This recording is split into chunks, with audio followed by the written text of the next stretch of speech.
I spent 4 months planning my son Michael's birthday party. 4 months choosing every detail, spending my savings, canceling my own plans.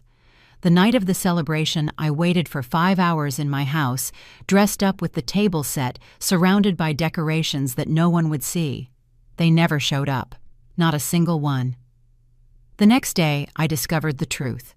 While I was waiting alone, my son, my daughter-in-law Sarah, my daughter Emily, and the entire family were in Florida celebrating without me.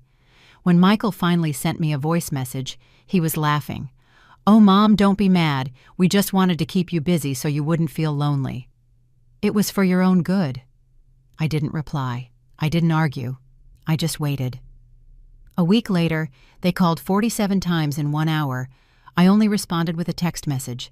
"I'm very busy right now." They had no idea what I had just done, but to understand how I got to that moment, I need to go back to the beginning. I need to tell you who I was before that night, before the betrayal, before freedom. My name is Helen. I am 66 years old. I've been a widow for 8 years, a mother of 2, a grandmother of 3.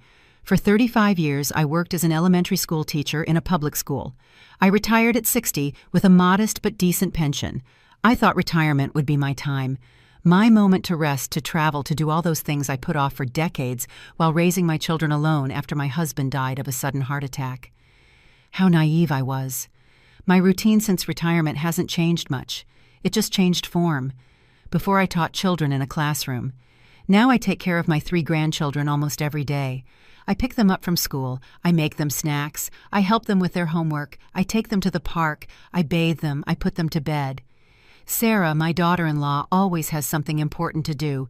A meeting, a course, an outing with friends. And I'm always available. I always say yes. On Mondays and Wednesdays, I look after my daughter Emily's house while she works. I clean, I water the plants, I receive packages. Sometimes I stay until 8 at night waiting for her to arrive because she forgot her keys again. Emily is an executive at a marketing firm. She earns good money. She lives in an apartment 3 times bigger than mine, but she never has time for anything. I'm the one who has time. I'm the one who always can. On weekends, I organize the family lunches. I cook for 12 people. I buy everything. I prepare everything. I clean everything. They arrive, eat, criticize if the meat is overcooked or if the rice is too dry, and then they leave. I'm left cleaning dishes until 11 at night, packing leftovers they never come to pick up. I live alone in a 2-bedroom apartment in a quiet neighborhood. The walls are filled with family photos. My grandchildren smiling. Michael and Emily at their graduations. My husband frozen in time forever, 48 years old. Sometimes I look at those photos and wonder, when was the last time someone took a picture of me? When was the last time someone really asked how I was, expecting a real answer? 6 months ago, I tried to sign up for a painting class. I've always loved to draw ever since I was a little girl. I never had time to develop it.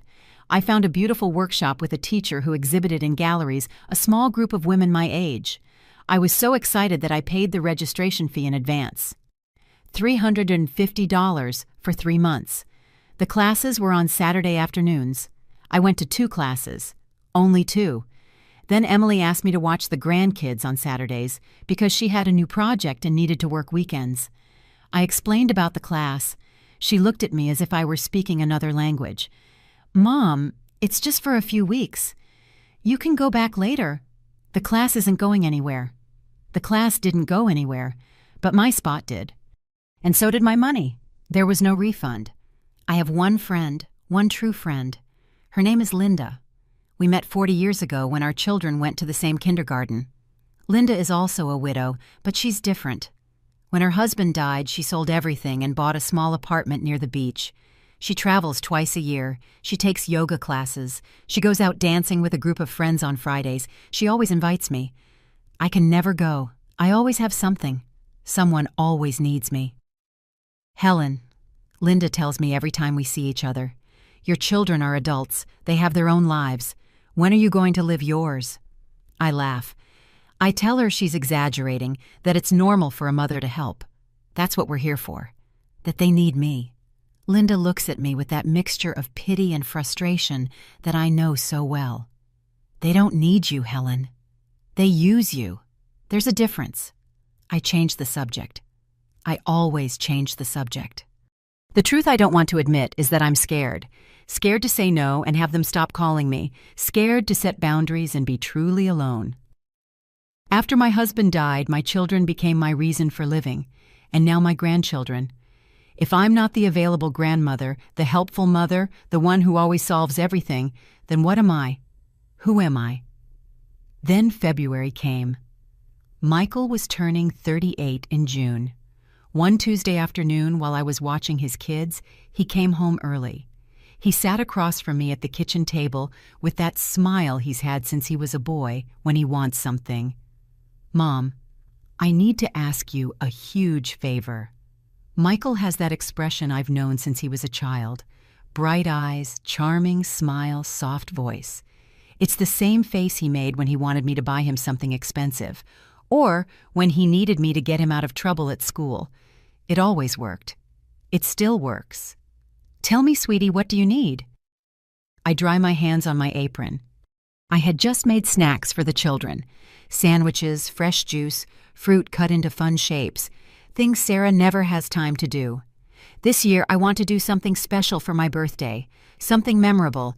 I'm turning 38, you know, and I feel like I need to celebrate in a big way. He leans back in his chair, relaxed, as if he were in his own home. Technically, he is, I suppose. I spend more time here than in my own apartment. How nice. "What did you have in mind?" I ask while putting away the clean dishes. "That's where you come in, Mom." He leans forward. "I want an incredible party, but Sarah is swamped with work, and you know how Emily is always busy. I thought maybe you could help me plan it." "Well, not help me? Plan the whole thing, actually." He laughs as if it's a joke, but we both know he's serious. I feel that familiar knot in my stomach, that mix of pride because he needs me and exhaustion because I know exactly what's coming. "The whole party, Michael, that's a lot of work. And it's expensive, too. I know, Mom, I know, but nobody does it like you. I remember the parties you threw when we were kids. Everything was always perfect. And don't worry about the money. Obviously, I'm going to pay for it." He waves his hand, dismissing the concern. "I just need you to handle the details, okay? To coordinate everything. To make sure it's special." I should say no. I should explain that I have my own plans, my own things. But when I look at him, I see the little boy I raised alone after his father died. I see all the times he needed me, and I was there. When would it be for June? June 15th. That gives you 4 months to prepare everything calmly. No pressure. 4 months. No pressure, as if 4 months were an eternity. "And Mom, I want to invite about 50 people. Something elegant but fun. With good food, good music, good decorations. You get it. 50 people. Elegant. Good food." Every word is a dollar sign multiplying in my head. "Michael, that's going to cost a lot of money. Are you sure you can afford it?" "Of course, Mom. I'll give you the money as we go. Don't worry about it." He stands up, kisses my forehead. "I knew I could count on you. You're the best mom in the world." And he goes to his room, leaving me alone in the kitchen with a vague promise and a concrete responsibility. That night in my apartment, I can't sleep. I think about everything involved in planning a party for 50 people. The venue, the food, the decorations, the invitations, the music, the cake. I think about my painting class that I never went back to. I think about the trip Linda suggested we take to the Grand Canyon in May. I think about telling Michael I can't do it, but I don't. The next day, I start making lists. The first week, I research party venues. I call 12 different places. The prices range from $1,200 to $4,000 just for the space rental. I send the options to Michael via text. It takes him 3 days to respond. I don't know, Mom. Isn't there something nicer? Look for more options." I look for more options. The second week, Sarah gets involved. She sends me a message at 7 in the morning. "Helen Michael told me you're planning the party. It's so great that you can help. I'm sending you a list of things I need you to consider." The list arrives 5 minutes later. It's a 3-page Word document. I read each point with growing disbelief. The flowers have to be imported. No local flowers. The invitations must be printed on special paper with gold embossing. The food has to include vegan, vegetarian, gluten-free, lactose-free options, and a special kids menu with nothing processed. The decor has to follow a specific color palette, earth tones with gold accents. No silver, no bright colors. Everything has to be elegant and sophisticated but relaxed and cozy. I show the list to Linda when she comes to visit that afternoon. She reads it in silence, shaking her head. When she's done, she looks at me over her glasses. "Helen, tell me this is a joke." "It's what they want for the party. And who's going to pay for all this? Because the imported flowers alone must cost like $500. Linda puts the paper on the table with more force than necessary. "Michael said he would provide the money." My voice sounds unconvincing even to me. "And has he given you anything yet?" Linda knows me too well. She knows the answer before I speak. "Not yet, but he said he'd give it to me little by little." I get up to pour coffee, avoiding her gaze. "Helen, listen to me. This is not your responsibility. Michael is a grown man with a job. If he wants an expensive party, he should pay for it and plan it himself or hire someone. You're not his employee. You're not his secretary. You're his mother, and you've already done enough. He's my son, Linda. If I can help him, why shouldn't I?" I pour the coffee, slowly concentrating on not spilling. There's a difference between helping and sacrificing yourself, between lending a hand and giving your entire self. Linda sighs. "But I know you're not going to listen to me. You never do when it comes to your children. Just promise me one thing. If Michael doesn't give you the money, don't take it from your savings. Promise me." I promise. It's a lie. We both know it. The third week, I find the perfect place. An event hall with a garden capacity for 60 people, neutral decor that I can adapt. It costs $2,000 for 6 hours. I ask Michael to give me at least half up front to make the reservation. "Mom, give me a few days. We're a little tight this month, but don't worry, I'll get it to you." 2 weeks pass. Michael doesn't mention the money. The venue calls me saying if I don't make an $800 deposit in 3 days, I'll lose the reservation. I go to the bank. I withdraw $800 from my savings account, the account where I kept my emergency fund, the account I had thought about using for that trip with Linda. I make the deposit for the venue. I sit in my car in the bank's parking lot for 20 minutes, staring at the receipt, wondering what I've just done. With the venue booked, the demands multiply. Sarah texts me every day, sometimes at 6 in the morning, sometimes at 11 at night, always with the same tone as if she were my boss giving me work instructions. "Helen, have you contacted the florist I recommended? Remember, the flowers need to arrive on the day of early so they're fresh. And confirm they are exactly the ones I asked for, no substitutions." I call the florist she recommended. It's an exclusive boutique in the most expensive neighborhood in the city. The woman who answers speaks with a refined accent that makes me feel small. I explain what I need. She gives me the price, $950 just for the flowers. I feel the air leave my lungs. "Don't you have anything more affordable local flowers that look just as good?" The woman laughs politely. "Ma'am, the flowers your daughter-in-law requested are imported from Ecuador. There are no local substitutes that look the same. If you want something cheaper, I can offer other options, but they won't be what she asked for." I text Michael explaining the cost. He replies 6 hours later. "Wow, that's expensive. But well, if that's what Sarah wants, go ahead. Mom, I'll pay you back." He doesn't say when, he doesn't say how, just, "I'll pay you back," as if it were $20 and not almost $1,000. I withdraw another $1,000 from my savings. I place the flower order. When I leave the flower shop, my hands are shaking. I've already spent $1,800. Michael hasn't given me a single cent. That night, Emily calls me. "Mom, is it true you're organizing a huge party for Michael?" Her voice sounds a mix of curious and annoyed. "Why do you do these things for him and you never did anything similar for my birthdays? Emily, you never asked me to plan something like this." I'm tired. It's 10 at night, and I've been calling vendors all day.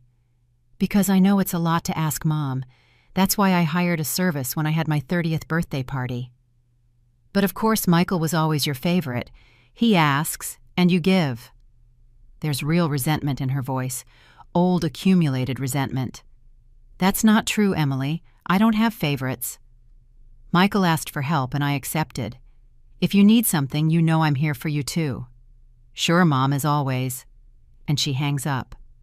I'm left staring at the phone, feeling that familiar weight of never being enough, of never doing things right, of always disappointing someone.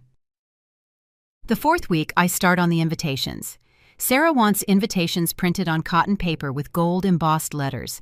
She sends me the exact design she saw on Pinterest. I look for printers. The cheapest one that does that kind of work charges $500 for 50 invitations. $500 for pieces of paper that people will throw in the trash after reading. I ask Michael if we really need such expensive invitations. Can't we do something digital? It's more eco-friendly and practical. He replies with a voice note. I can hear background noise like he's in a mall. Oh, Mom, don't be old-fashioned. Digital invitations are for informal parties. This is something elegant. Please, just do what Sarah asked for. I don't want any problems with her. He doesn't want problems with her. But he doesn't mind having them with me. I take out another $500. I'm already at $300. My savings account is emptying out. The account that took me years to fill, saving $100 a month from my pension. When the bank teller hands me the money, he asks if everything is okay. You've been making a lot of withdrawals lately, Mrs. Helen. Are you sure you're not being scammed? I feel like laughing and crying and telling him the truth, but I just smile and say I'm organizing a family party. I take the invitations to be printed. They'll take 2 weeks. Meanwhile, Sarah sends me the guest list with addresses. Count the invitations. I need 65, not 50. I forgot to count some of Michael's cousins and a few friends from work who absolutely have to be there. I call the print shop. 15 additional invitations cost $120 more. I'm not even surprised anymore. I just say yes. The 5th week is dedicated to catering. Sarah wants a specific menu: shrimp with mango sauce appetizer, a main course with 3 protein options, gourmet side dishes, an artisanal dessert table, and a 3-tiered hand-decorated cake. Everything must be prepared by a professional chef. No homemade food, no cheap buffets. I get quotes from 5 catering companies. The cheapest charges $3,200. The most expensive $6,000. I send the options to Michael and Sarah. Sarah replies first. None of these companies convince me. Look for the one my cousin Jessica recommended. She hired them for her wedding, and the food was divine. She doesn't give me the name. She doesn't give me the contact info. Just the one my cousin Jessica hired, as if I'm supposed to guess. I ask Sarah for the contact info. She sends it 2 days later. I call the company. A professional woman answers and asks me 1,000 questions about the event. In the end, she gives me the price, $400. I feel like I'm going to have a heart attack. $400 for 50 people. The woman patiently explains that it's gourmet food, premium ingredients, a professional chef, full service, and dinnerware included, as if that justifies it costing more than 3 months of my pension. I call Michael. For the first time, I dial his number instead of sending a message. He needs to hear my voice. He needs to understand this is getting out of control. He answers after 5 rings. Mom, I'm in a meeting. What's up? I hear voices in the background. Laughter. It doesn't sound like a work meeting. Michael, I need to talk to you about the catering. The one Sarah wants costs $400. That's too much. Son, we have to find something cheaper. Mom, I already told you I'm going to pay for it. Don't worry. He sounds impatient, distracted. But you haven't given me anything so far. Michael, I've already spent almost $3,000 of my savings. My voice breaks a little. I don't want to sound desperate, but I am. Mom, this month has been complicated. We had some unexpected expenses. But I promise you, before the party, I'll pay you back everything with interest if you want. He laughs. He laughs while I feel like I'm drowning in debts that aren't mine. I have to go now. We'll talk later. Okay, you're the best. I love you. And he hangs up. I sit on my sofa, phone in hand, staring at the wall. On the wall, there's a picture of Michael when he was 5. He's hugging me, smiling with that toothless grin. I remember that day. We had gone to the park. He had found a butterfly and was fascinated. He told me, "Mom, when I grow up, I'm going to take care of you like you take care of me." He was 5 years old. He was sincere. At what point did that little boy turn into this man who uses me without even realizing it? I hire the catering Sarah wants, $5,400 that come directly from my savings account. The bank manager looks at me with concern when I make the transfer. "Mrs. Helen, your account is getting very low. Are you sure about this transaction?" I tell him, "Yes, I'm sure," although inside I feel like I'm making the biggest mistake of my life. I leave the bank with a receipt in my hand and a pit in my stomach. I've spent $8,600 on a party that isn't even mine. That afternoon, Linda comes to visit me unannounced. She rings the doorbell insistently until I open it. She finds me in my pajamas at 3 in the afternoon, surrounded by decoration catalogs, endless lists, a calculator in my hand. She looks at me and says nothing. She just hugs me. And there, in the arms of my only true friend, I finally cry. I cry for the money. I cry from exhaustion. I cry because I feel used and unable to say no. That's enough. "Helen, you have to stop this." Linda leads me to the sofa, sits me down, brings me water. "How much have you spent?" "Almost $9,000. My voice sounds small, ashamed. Linda closes her eyes. She takes a deep breath. When she opens them, I see contained fury. "And how much has Michael given you?" "Nothing yet, but he promised he'll pay me back everything." "Helen, for God's sake, wake up. You're never going to see that money again. You know that, right? Deep down, you know it." "You're right, I know. But admitting it out loud is too painful. He's my son, Linda. I can't let him look bad in front of his whole family and friends. And you can be left with no savings, no security. What happens if you have a medical emergency? What if you need that money for something important?" Linda is almost shouting. I've never seen her so angry. "Your children are adults. They have jobs. They have money. If Michael wants a $9,000 party, he should pay for it, not you."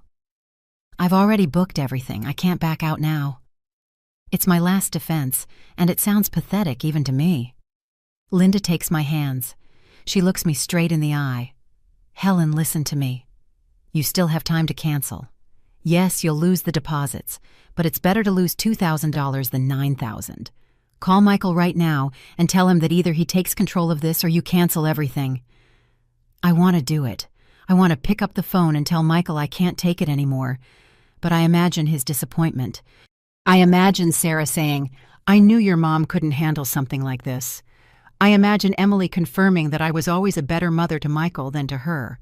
I imagine the judgment of the whole family, and I can't. I just can't. I'm going to finish it. There are only 2 months left. I squeeze Linda's hands. After the party, I'll talk to them. I'm going to set boundaries. I promise you. Linda lets go of my hands. She gets up. She walks to the door. Before leaving, she turns around. "Don't promise me, Helen. Promise yourself. Because you're the one paying the price for not knowing how to say no." And she leaves, leaving me alone with my catalogs and my guilt. The following weeks are a whirlwind of tasks. I need to hire a DJ. Sarah wants live music during dinner and a DJ afterward. I find a musician who plays guitar and sings. He charges $400 for 2 hours. The DJ charges $300, plus sound equipment. That's an additional $900. I don't even ask Michael anymore. I just hire and pay.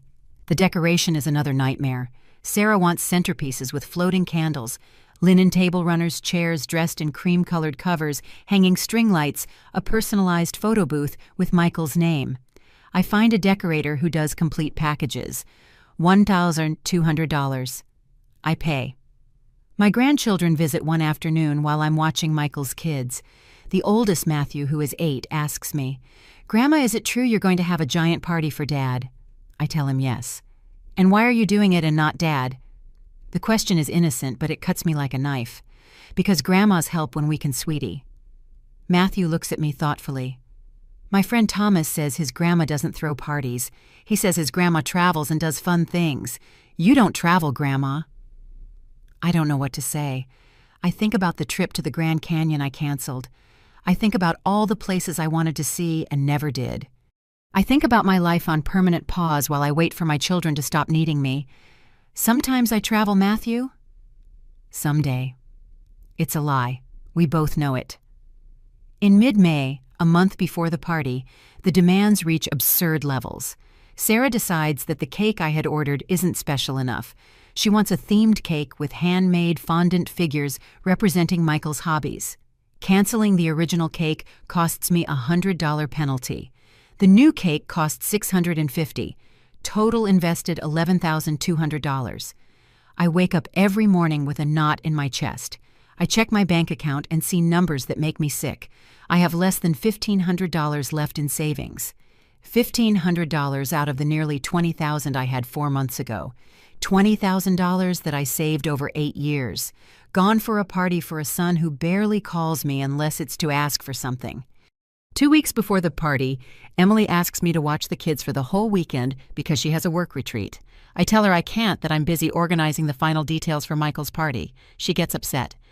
"You always have time for Michael, never for me."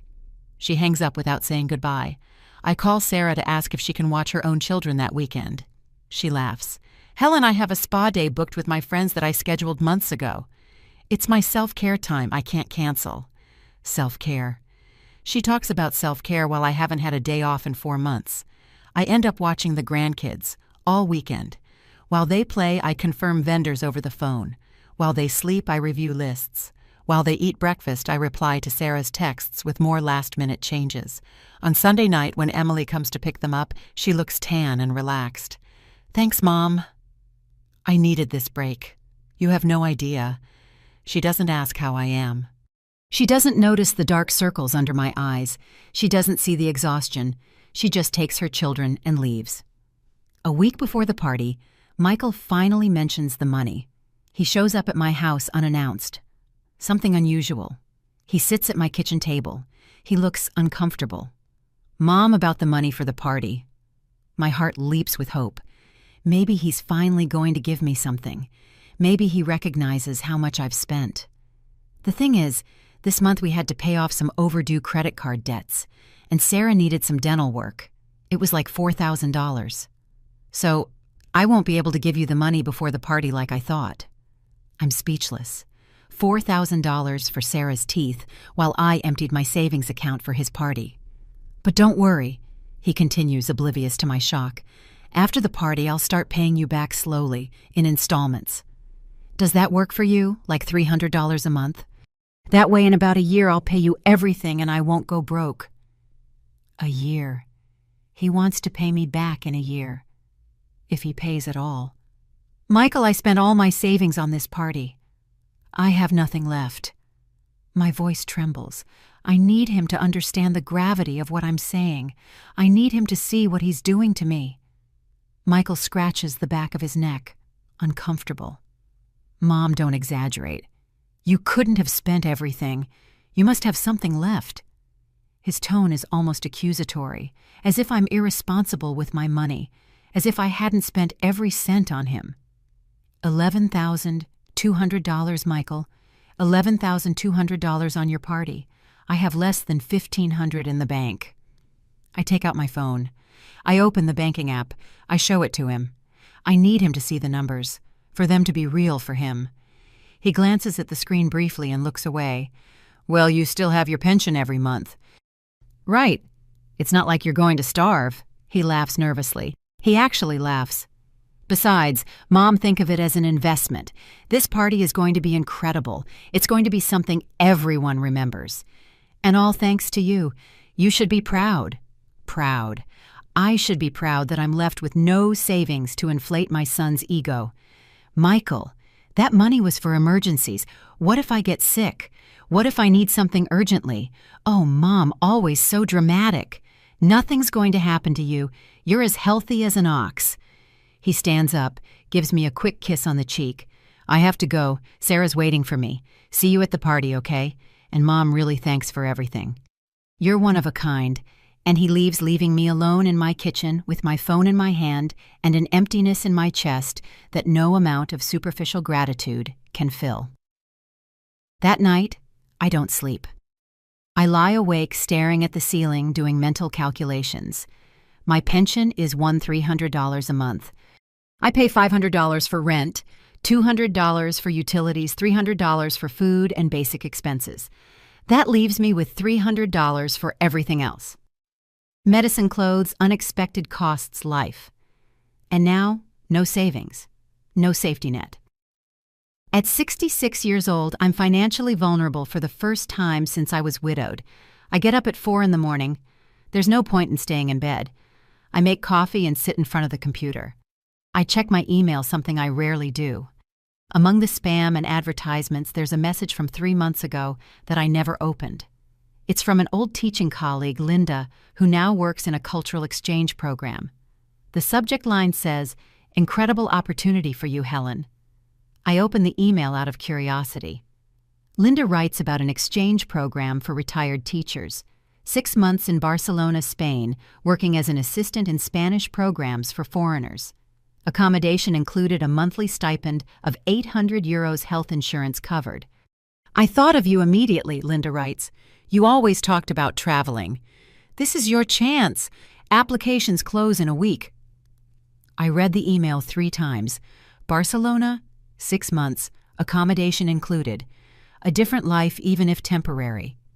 I checked the date of the email, February 15th. Today is June 8th. The applications closed months ago. I missed the opportunity. Of course I missed it. I was too busy organizing centerpieces and choosing imported flowers to check my emails to think about myself. I close the laptop. I go back to bed. But now there's something different. There's a small seed of resentment that wasn't there before. Or maybe it was always there, but now it's growing impossible to ignore.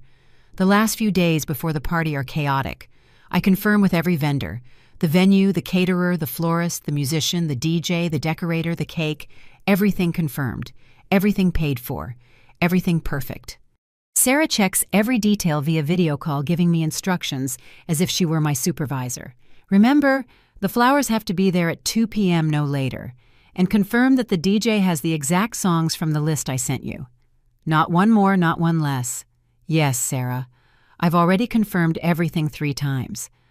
I'm exhausted. Physically and emotionally exhausted. "Perfect, Helen. I knew we could count on you." She pauses. "Oh, and one more thing. Michael and I decided it would be nice if you could give a speech at the party. Something emotional about him. You know, as his mother, 3 or 4 minutes max. You can prepare something. A speech.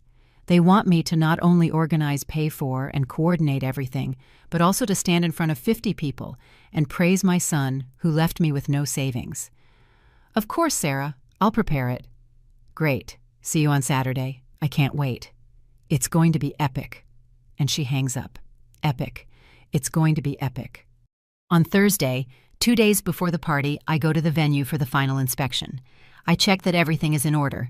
I measure spaces for the centerpieces. I confirm where the photo booth will go, where the DJ will be, where the food tables will be. Everything is perfect. Everything is ready. I leave the venue feeling a strange mix of satisfaction and emptiness. 4 months of work culminating in a 6-hour event where I'll be just another guest, where I'll probably spend most of my time in the kitchen coordinating, making sure everything flows smoothly, like always. On Friday, the day before the party, I buy a dress. I wasn't planning on buying anything new. I don't have money for splurges. But I walk past a store and see an emerald green dress in the window. It's elegant, simple, beautiful. I go in. I try it on. It fits well. It costs $120. $120 I shouldn't spend. But after spending $11,000 on others, what's $120 for me? I buy it. It's a small act of rebellion that I don't even fully understand. That night, Linda calls me. "How are you?" "Tomorrow is the big day." Her tone is careful, worried. "I'm fine. Everything is ready. Just have to wait for tomorrow and for everything to go perfectly." I try to sound cheerful, but my voice betrays me. "Helen, will you promise me something? Promise me that after tomorrow you'll take some time for yourself. That you'll rest. That you won't accept any more responsibilities that aren't yours." "I promise, Linda." This time I mean it. This time I feel it. "And promise me that if Michael doesn't pay you, you'll take action." that you won't let this happen again. I promise. I don't know what action, but I promise. Saturday dawns sunny and beautiful. I wake up early, at 6. The party starts at 7 in the evening, but I have to be at the venue at 2 to supervise the setup. I shower, I do my makeup, I do my hair, I put on the emerald green dress. I look in the mirror and see a 66-year-old woman who looks tired but dignified. A woman who did the impossible for her son. A woman who deserves recognition, gratitude, respect. I arrive at the venue at 2 o'clock sharp. The decoration team is already working. The chairs are being dressed. The tables are being assembled. The lights are being hung. I stay there supervising every detail. At 3, the flowers arrive. Perfect fresh, exactly as Sarah requested. At 4, the catering team arrives. They start preparing in the kitchen. I try some appetizers. They're delicious. Worth every penny, I think bitterly. At 5, the hall is transformed. It looks like something out of a magazine. The centerpieces glow with floating candles. The string lights create a magical atmosphere. The photo booth is perfect with Michael's name in gold letters. It is objectively beautiful. It's exactly what Sarah and Michael wanted. I sit in a chair and observe my work. 4 months of work, $11,000. All my effort materialized in this perfect room. At 6:30, the first guests start to arrive. Michael's cousins, whom I barely know, friends from work I've never seen before, all elegant, smiling with gifts in hand. They greet me politely. Everything looks so beautiful, they say. What an incredible job, they say. No one asks who organized it. They assume it was a professional event planner. At 7 o'clock sharp, Michael and Sarah make their grand entrance. He in a dark gray suit, she in a champagne-colored dress that probably cost more than my rent for 3 months. They look perfect, happy, excited. Michael sees me and comes towards me. He hugs me. "Mom, this is incredible." It exceeded all my expectations. "You're the best." Michael hugs me quickly, already distracted looking around, greeting the guests who keep arriving. Sarah approaches, gives me 2 air kisses near my cheeks, careful not to ruin her perfect makeup. "Helen, it turned out beautiful, just like I imagined." As if she had imagined it. As if she had done anything more than send me impossible lists via WhatsApp. Emily arrives 15 minutes late with her children. She greets me hurriedly. "Mom, can you watch the kids during dinner? I want to sit quietly with the adults." It's not a question. It's an instruction. Before I can answer, she has already left the children with me and gone to the main table where they are serving glasses of champagne. The party goes exactly as I planned. The live music during dinner is perfect. The food is exquisite. The guests don't stop praising every detail. I overhear conversations. Who organized this? It must have been very expensive. Michael always does things in a big way. Michael. As if he had lifted a finger. As if he had spent a cent of his own money. At 9, Sarah looks for me. "Helen, it's time for your speech. Do you have it ready?" I don't have it ready. I completely forgot that she had asked me for a speech. I've been so busy coordinating that the waiters serve well, that the music isn't too loud, that the children don't break anything, that I simply forgot I also had to speak. "Yes, of course. Give me a moment." I improvise mentally while Sarah takes the microphone and asks for silence. "Before we cut the cake, we want Michael's mom, Helen, to say a few words. She is the heart of this family, and we wanted to give her this special space." Polite applause. Everyone looks at me expectantly. I take the microphone with trembling hands. I look at Michael, who smiles proudly at me. I look at Emily, who is checking her phone. I look at all these guests who I don't know. And for a moment, just a moment, I consider telling the truth. I consider telling them that I spent my entire savings on this night, that my son promised to pay me and gave me nothing, that I feel used, exhausted, invisible. But I don't, because I'm Helen, because I always do the right thing, because I don't want to ruin my son's night. When Michael was little, I begin with a soft voice, he always said that when he grew up he was going to do great things, and today, seeing him here surrounded by people who love him at this beautiful celebration, I see that he kept his word. I'm proud of the man he has become. Happy birthday, son. I wish you many more years of happiness. short, simple, without real emotion. I hand back the microphone. More applause. Michael hugs me. Thanks, Mom. I love you. He says it automatically, without weight, without meaning. The party continues. They cut the cake. It's beautiful, just as I ordered. $650 of fondant and sugar. Everyone takes pictures. The photo booth is a hit. I see him uploading the photos to Instagram immediately. Hashtag best party ever. Hashtag blessed. Hashtag family is everything. Family is everything. How ironic. At 11 at night, I'm exhausted. I sit at a table in the back, away from the noise. A second cousin of Michael's, whom I barely know, approaches me. Excuse me, do you know where the restroom is?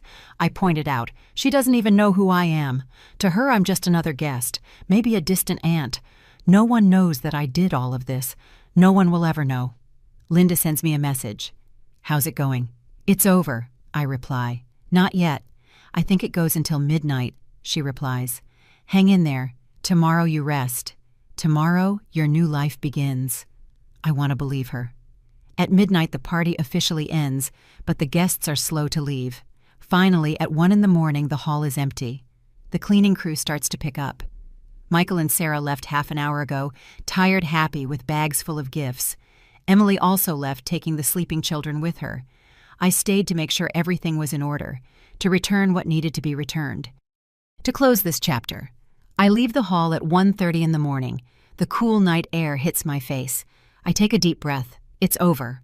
4 months are over. $11,200 materialized in 6 hours of a party that is already in the past. I get into a taxi because I'm too tired to drive. The driver asks me, "Coming from a party, you look elegant." I tell him, "Yes, I'm coming from a birthday." "Did you have a good time?" he asks kindly. I don't know what to answer. Did I have a good time? I don't know what I had. I just know that I'm empty. I arrive at my apartment at 2 a.m. I take off the emerald green dress. I take off the shoes that tortured my feet all night. I remove my makeup, looking at myself in the mirror. I see an old, tired, sad woman. I see someone who lost herself trying to please others. I get into bed, but I can't sleep. I check my phone. 0 messages from Michael. 0 from Sarah. 1 from Emily. "Mom, tomorrow I need you to watch the kids. I have an important meeting. Can you be here at 9? As if today never happened. As if I didn't need to rest. As if I'm always available. I don't reply. I turn off the phone. I close my eyes. And in the darkness of my room, I make a decision. I don't know what it is yet. I just know that something has to change. I can't go on like this. I don't want to go on like this. On Sunday, I wake up late. At 11 in the morning, I have 17 missed calls, 12 from Emily, 5 from Michael. I check the messages. Emily is furious. "Mom, where are you? We agreed you would watch the kids. I had to cancel my meeting because of you. This is very irresponsible of you." My fault. Irresponsible. Me who spent 4 months being responsible for a party that wasn't even mine. Michael's messages are different. "Mom, the party was incredible. Everyone is still talking about how great it was." 3 hours later. "Mom, did you see the pictures we posted? They turned out amazing." An hour later. "Mom, are you okay? Emily says you're not answering her." Neither of them mentions the money. Neither of them asks me how I really am. They just want to know why I'm not available for Emily. I don't answer any messages. I make coffee. I sit on my small balcony overlooking the gray street. I drink my coffee in silence, feeling the warm sun on my face. And for the first time in months, I don't think about what I have to do for others. I think about myself. I check my email again. I look for Linda's message about the program in Barcelona. I reread the whole thing. At the end of the email, there's a postscript I hadn't seen. "P.S. If for some reason you missed this application period, they have them twice a year. The next one is in September. I can send you the information when it opens." September. It's June now. 3 months to go. I search for the program online. I find the official website. I read every detail: 6 months in Barcelona, living in a shared apartment with other retired teachers, working 20 hours a week teaching Spanish, a stipend of €800 a month, health insurance, the opportunity to travel around Europe on weekends, a life completely different from this one, a life that is mine. I take my notebook, the same notebook where I made the endless lists for Michael's party. I tear out those pages. I rip them up. I throw them away. I start a new page. I write my life, my plans, my decisions. I write in my new notebook, my life, my plans, my decisions. The words look strange on the paper, as if they are in another language. It's been so long since my life revolved around others that I don't even remember what it means to make decisions just for myself. But there they are, those words written in my own handwriting, a commitment to myself that I still don't know if I can keep. I spend all of Sunday alone in silence. My phone doesn't stop ringing. Emily calls 6 more times. Michael 4, Sarah 2. I don't answer any of them. I read a book I bought months ago and never opened. I cook a meal just for me, a simple salad that I eat slowly, savoring every bite. I go for a walk in my neighborhood, something I haven't done in years. I notice details I never saw before. A new bakery on the corner, a small park with wooden benches, a used bookstore. My neighborhood, where I've lived for 10 years and never really stopped to get to know, because I was always running to my children's houses. On Monday morning at 8, there's an insistent knock on my door. I know who it is before I open it. Emily is standing on the threshold, arms crossed, and an angry expression on her face. "Mom, can you tell me what's wrong with you? You haven't answered for 2 days. I thought something had happened to you." "I'm fine. I just needed to rest." My voice sounds calm, almost indifferent. "Rest. Do you know the trouble you caused me? I had to cancel a very important meeting because you didn't show up to watch the kids." She walks into my apartment without being invited, as she always does. "We didn't agree on anything, Emily. You sent me a message at 2 in the morning on Sunday asking me to watch your kids at 9. I never confirmed anything." "But you always say yes. Why would this time be any different?" There's genuine confusion in her voice. She really doesn't understand why I wasn't automatically available this time. "Because I was tired. I spent 4 months organizing your brother's party. I needed a day for myself." I pour myself coffee. I don't offer her any. Another small act of rebellion. "Oh, Mom, but the party is over. It's done. I don't understand why you're still tired." Emily sits on my couch, picks up my TV remote, and fiddles with it distractedly. "Besides, it was just organizing a party. It's not like you built a house. Just organizing a party." "Oh, $11,200 reduced to just organizing a party. Emily, I spent all my savings on that party. $11,200 that your brother promised to pay back and hasn't given me anything." Emily looks up from the remote. $11,000, Mom, please, you're exaggerating. You must be counting wrong." "I'm not exaggerating. I have all the receipts. I can show them to you if you want." I go to my room. I bring back the folder where I kept every receipt, every invoice, every transfer. I put it in front of her. "See for yourself." Emily opens the folder reluctantly. She glances at a few papers. Her expression gradually changes from skepticism to surprise. "Mom, why did you spend so much $950 imported flowers, a $650 cake, $500 invitations? This is insane." "It was what Sarah wanted, what your brother approved. I was just following orders." My voice is cold now, a coldness I had never used with my children. "Well, you should have said no. You should have set boundaries. No one forced you to spend all that." Emily closes the folder. She hands it back to me as if it's burning, as if the problem is mine for not knowing how to say no, not theirs for taking advantage. "You're right. No one forced me. I chose to do it because I'm his mother, and I wanted your brother to have the party he wanted. But now I have no savings. I have nothing, and your brother hasn't mentioned when he's going to pay me." "Well, that's a problem between you and Michael. It has nothing to do with me." Emily stands up, smoothing her skirt. I came to talk about yesterday, not your financial problems. The problem yesterday is that I need you to respect my time. You can't take me for granted. You can't assume I'll always be available." The words come out firmer than I expected. Emily looks at me as if she doesn't recognize me. "What's wrong with you, Mom? You're not yourself. You're acting very strange." I'm acting like someone who realized she's 66 years old and has no more time to waste. I stand my ground, though. Inside I'm trembling. "Wow. Okay. Message received. I see we're a burden to you now. We who have always been there for you." Emily walks to the door. "When you're over this tantrum, let me know." And she leaves, slamming the door harder than necessary. I sit on the couch in the same spot where Emily was sitting. My hands are shaking. I just had my first real confrontation with my daughter.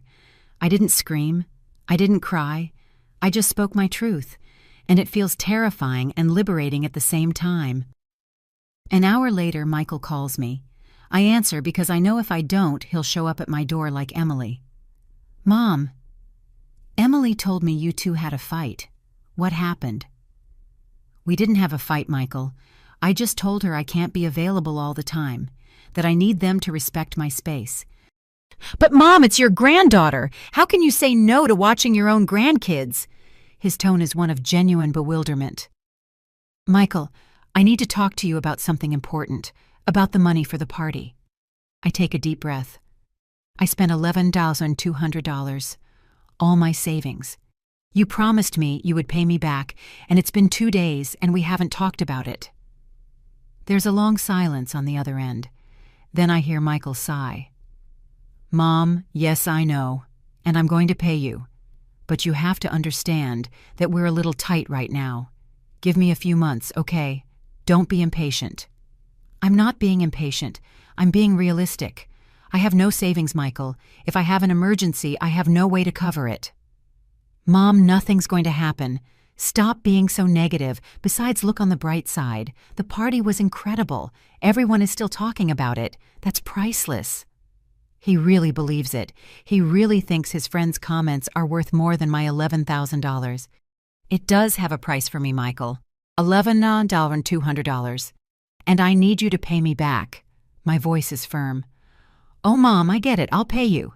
But don't pressure me. You're stressing me out." He's stressed. He who didn't spend a cent, who didn't lift a finger, who just enjoyed himself while I was left with no financial future. "Michael, I need a specific date. When will you start paying me?" I insist. "I don't know, Mom. When I can. I can't give you an exact date. Things are tough financially. You understand." Another silence. "I have to go. I'm at work. We'll talk later." "Yes, Michael, wait." He hangs up before I can finish. I stare at the phone. "We'll talk later. It's always later. I'll pay you later. We'll see later.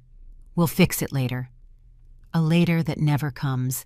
A later that is a polite way of saying never. That afternoon, I do something I've never done before. I dial the number of a lawyer, one that Linda recommended to me years ago when she told me I should make a will. His name is David. He's my late husband's younger brother. We get along, but we hardly ever see each other. He answers on the third ring. "Helen, what a surprise. How are you?" "Hi, David. I need to consult you about something, as a lawyer." My voice trembles a bit. "Of course, tell me. What do you need?" His tone becomes professional immediately. I tell him everything. The party, the money, Michael's unfulfilled, promises, my empty account. David listens without interrupting. When I finish, there's a heavy silence. "Helen, do you have everything documented? Receipts, transfers, messages, where Michael promised to pay you?" "I have all the receipts but the messages. Michael always told me things over the phone or in person. On WhatsApp, he only gave me instructions on what to hire, but he never put in writing that he would pay." That complicates things legally. Without written proof that it was a loan or that he committed to paying you, it's difficult to claim. David pauses. "But Helen, do you really want to take this to a legal level? He's your son." "I don't know what I want, David. I just know I can't go on like this. I let myself be completely drained and they don't even care." My voice breaks. "I don't know what I want, David. I just know I can't go on like this. I let myself be completely drained and they don't even care." My voice breaks. For the first time since this all started, I cry in front of someone who isn't Linda. I cry with my late husband's brother, practically a stranger in my daily life, because he's the only person who seems to understand the gravity of my situation. Helen, listen to me. Legally, it's complicated, but there's something more important you should consider. Do you want to continue being the person everyone uses when they need something? Because if you don't set a limit now, this will keep happening over and over and over again. David speaks with a gentleness that disarms me. My brother, may he rest in peace, always told me you were too good, that you sacrificed too much for the children. And I told him that's what good mothers do. But now I realize he was right. There's a difference between being a good mother and being an emotional doormat. Emotional doormat. The words hit me with the force of a slap, but they're true, painfully true. What do I do, David? I already told them they can't take me for granted. I've already confronted Emily and Michael, but nothing changed. They still expect me to be available. They still don't care about the money I lost. Then you have to do something more drastic, something that shows them you're serious. David pauses. Do you have a plan? Something you've wanted to do and always put off for them? I tell him about the program in Barcelona, about the 6 months teaching Spanish, about the opportunity I lost in February because I was too busy with the party, about the next application period in September. But I don't know if I can do it. I don't know if I can leave them for half a year. Why can't you? Your children are adults. They have their own lives, their own resources. They don't need you, Helen. They use you, which is very different. David speaks with a clarity that I appreciate and fear at the same time. If you really want to change this dynamic, you have to do something you've never done. Put yourself first, radically. That night, I don't sleep. I think about Barcelona. I think about 6 months of freedom. I think about being just Helen, not mom, not grandma, not the free party planner, just Helen, a 66-year-old woman who still has time to live her own life. The idea terrifies and excites me in equal measure. On Tuesday morning, I make a decision. I find Linda's email and write to her. Dear Linda, I'm sorry I didn't reply to your email in February. I was busy with family matters. Is the September application period still on? I'd like to apply. Please send me all the necessary information. Thanks, Helen. I send the email before I can regret it, before guilt paralyzes me, before the voice in my head that sounds like Emily tells me I'm selfish. 2 hours later, Linda replies, Helen, what a joy to hear from you. Yes, the application opens on September 1st. I'll send you all the information. It's a simple process. Fill out an application, send your resume, a letter of motivation, and have a valid passport.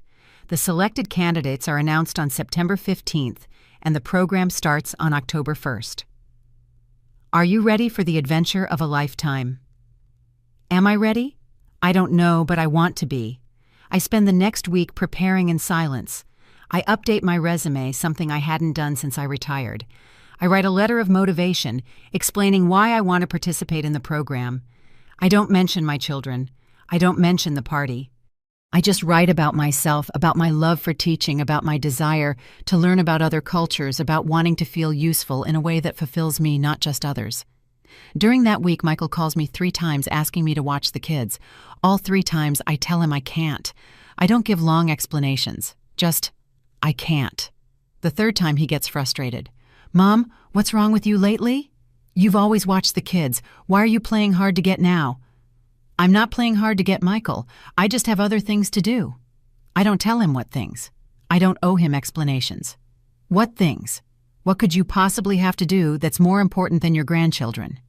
There's genuine indignation in his voice. My own things, Michael. Things that have to do with my life. And I hang up before he can continue questioning me. Emily also tries to communicate. She sends me passive-aggressive messages. I see you're too busy for your family now. I hope whatever you're doing is worth it. The children ask about you, but I guess your things are more important. I don't reply to any of them. Each ignored message is an act of self-preservation. Linda comes to visit me on Friday. I tell her about Barcelona, about my plan, about the emails with Linda. Her eyes fill with tears. Helen, You don't know how long I've waited for this moment, how many times I prayed that you would wake up and realize you deserve more. She hugs me tightly. Are you going to tell them, Michael and Emily? Not yet. First, I want to make sure I get accepted into the program. There's no point in causing a scene if I don't get selected in the end. It's an excuse. The truth is, I'm afraid to tell them. Afraid of their reaction. Afraid of disappointing my children, even when they have no problem disappointing me. And if you get accepted, are you going to leave without telling them? Linda knows me too well. I don't know. Maybe. Maybe it would be easier that way, I think out loud. Leave them a letter, explain in writing, without having to see their faces of betrayal when I tell them I'm leaving for 6 months. Helen, they're going to be furious either way, whether you tell them in person or by letter. The difference is, if you tell them in person, you'll have to put up with their manipulations, their attempts to make you feel guilty, their fake tears. Linda takes my hands. Do what's easiest for you. For once in your life, do what's easiest for you. On September 1st, exactly as Linda promised, the application's open. I fill out the application with trembling hands. I attach my resume. I attach my letter of motivation. I attach the copy of my passport I got last week. I check everything 3 times. I take a deep breath, and I press send. Confirmation of receipt. Your application has been received. The results will be announced on September 15th via email.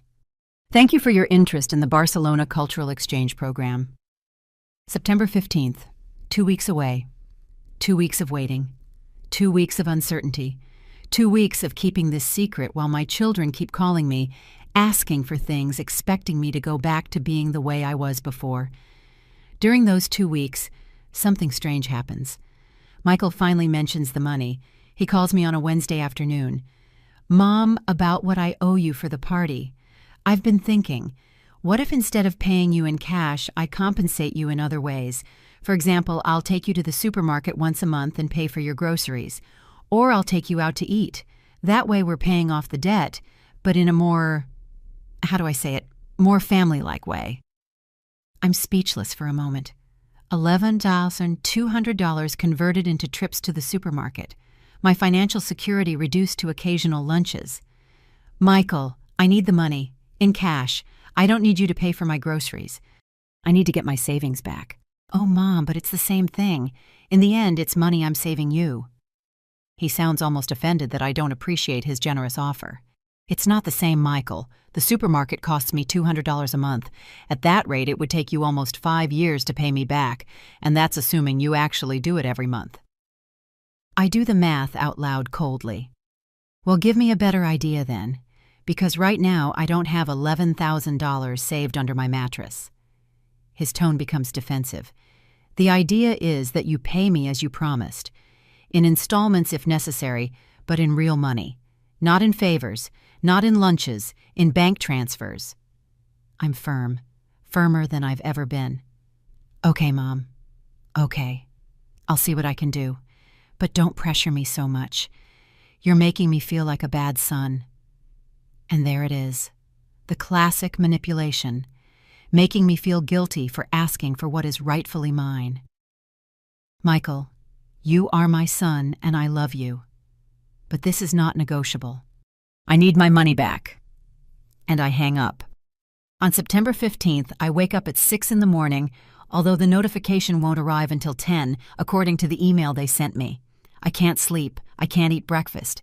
I can only pace back and forth in my apartment, checking my email every 5 minutes, as if that would make the response arrive faster. Linda sends me a message. Breathe. Whatever the outcome, you'll be fine. But I know they're going to accept you. I feel it in my bones. At 10:17 in the morning, the email arrives. Subject, result of your application Barcelona program. My hands are shaking so much I can barely open the message. I read the first line. Dear Helen, we are pleased to inform you that you have been selected to participate in the Barcelona Cultural Exchange Program. I cover my mouth with my hands. The tears start to fall uncontrollably. I was selected. Out of 120 applicants, they chose 30. And I'm one of them. The program starts on October 1st. That's exactly 16 days from now. 16 days to get my life in order, pack, prepare everything, and face my children with the news. I call Linda immediately. She screams with excitement when I tell her, "I knew it! I knew they would accept you! Helen, this is incredible! This is what you needed! When are you going to tell Michael and Emily?" "I don't know. Soon. I have to tell them soon because I need to make arrangements. I need someone to look after my apartment while I'm away." I think out loud. Maybe David can help me with that. "Helen, are you going to tell them in person or by letter?" Linda gets straight to the point I've been avoiding. "I don't know. I'm afraid to tell them in person. I'm afraid they'll convince me not to go, that they'll make me feel so guilty that I'll end up canceling everything." I admit my biggest fear. "Then do it by letter or by text, whatever gives you peace." "They didn't give you peace when they asked you to organize that party. You don't owe them any consideration now." Linda is tough but fair. I spend the next 3 days organizing everything in silence. I call David and explain the situation. He immediately offers to look after my apartment. "Helen, I think it's perfect that you're doing this. You need this change, and don't worry about anything here. I'll take care of it." I ask him if he can also receive any transfers from Michael in case he finally decides to pay me. David laughs bitterly. "Of course, although we both know that's not going to happen." I start packing. I take my old suitcase out of the closet, the same suitcase I used 20 years ago on my last trip. A family vacation to the beach where I spent the whole time looking after children and cooking for everyone. Now I fill it with clothes just for me, books I want to read, blank notebooks to write in. A life contained in 50 pounds. On September 20th, 11 days before my departure, I finally make the decision. I'm not going to tell them in person. I'm going to write a letter and leave it in my apartment. They'll find it when they come looking for me, as they always do when I don't answer the phone. It's cowardly, perhaps, but it's also survival. I sit in front of my computer and start to write. "Dear Michael and Emily, when you read this letter, I will be on my way to Barcelona, Spain. I was accepted into a cultural exchange program for retired teachers. I will be away for 6 months until the end of March. I know you're angry. I know you feel betrayed because I didn't tell you anything. But I need you to understand something. The last few years of my life have revolved completely around you, your needs, your children, your problems. I put off everything of my own because there was always something more important, something more urgent that required my attention. Michael's party was the last straw. I spent $11,200 of my savings, everything I had. And when I asked you to pay me back, you treated me as if I were exaggerating, as if my financial security didn't matter, as if I didn't matter. I'm not angry with you. Well, yes, I am angry. But more than that, I'm tired. Tired of being invisible. Tired of only being sought out when you need something. Tired of living a life that isn't mine. These 6 months are for me. To remember who I am beyond being your mother. To do something I want to do, not something I have to do. To finally live my own life. David has the keys to the apartment and will oversee everything while I'm away. If Michael finally decides to pay me what he owes, he can make the transfers to the account that David will give you. I love you. I will always love you. But I need to love myself too, and that's something I forgot how to do. See you in March, Mom. I read the letter 5 times. I cry each time, but I don't change anything. It's honest, it's necessary. It's my truth. I print 2 copies, one for Michael, one for Emily. I leave them in envelopes on my living room table. Next to them, I leave the spare keys they have because I no longer want them entering my space whenever they feel like it. I give the only keys to David. The last few days before I leave are surreal. Michael calls me twice asking me to watch the kids. I tell him I can't, that I'm busy. He doesn't suspect a thing. Emily sends me messages asking if I'm over my tantrum and if we can talk. I don't reply. Linda helps me finish packing and accompanies me to do some last-minute shopping power adapters, a Barcelona guide, a new notebook for a diary. On the night of September 30th, the eve of my flight, Linda comes to my apartment. She brings a bottle of wine and we toast. To you, Helen, to your courage, to your new life. We clink glasses, we drink, we cry, we laugh. Promise me you'll send me pictures of everything. Of every museum, every street, every new food you try. I promise. And I promise that when I come back, I'll be different. I won't go back to being the Helen who let herself be used. I say it with conviction. Don't come back. Helen, stay there if it makes you happy. Or come back and live by the beach. Or learn to paint and open a workshop. Do whatever you want. Just don't go back to that cage you built for yourself. Linda hugs me tightly. You're my hero. You know that, right? On October 1st, at 5 in the morning, the taxi I booked arrives at my door. I load my suitcase. I look at my apartment one last time. The letters are still on the table. My children will probably find them this afternoon when they realize I'm not answering the phone. By then, I'll be flying over the Atlantic. The flight is long, but I don't mind. I read, I sleep, I look out the window at the endless clouds. I think about what I left behind and what awaits me, for the first time in years. The future doesn't scare me. It gives me hope. I land in Barcelona at 9 in the morning, local time. The sun is shining. The air smells different. Everything is new, unknown, exciting. A program coordinator meets me at the airport with a sign that says my name. She takes me to the apartment I'll be sharing with 2 other retired teachers, one from Argentina and one from Chile. The apartment is small but bright with balconies overlooking a lively street. I unpack slowly, savoring every moment. I put my clothes in the closet, my books on the shelf, my picture of Linda on the nightstand. This room is mine. This time is mine. This life is mine. At 2 in the afternoon, Barcelona time, my phone explodes. 47 missed calls. 32 from Michael, 15 from Emily, dozens of messages. Mom, where are you? Mom, answer. Mom, this makes no sense. How could you do this to us? You're so selfish. The kids are crying. Come back immediately. I can't believe you abandoned us.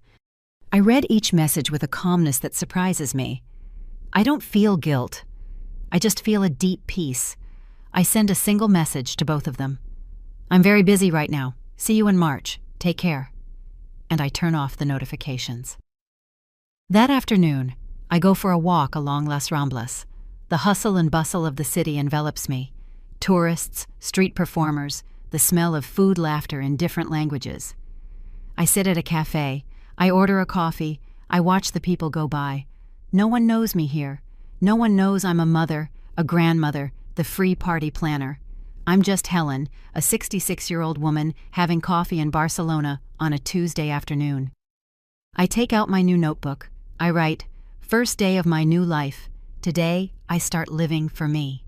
And I smile. I really smile. For the first time in years, I am free. 6 months later in March, I will return home. But I won't go back to that cage.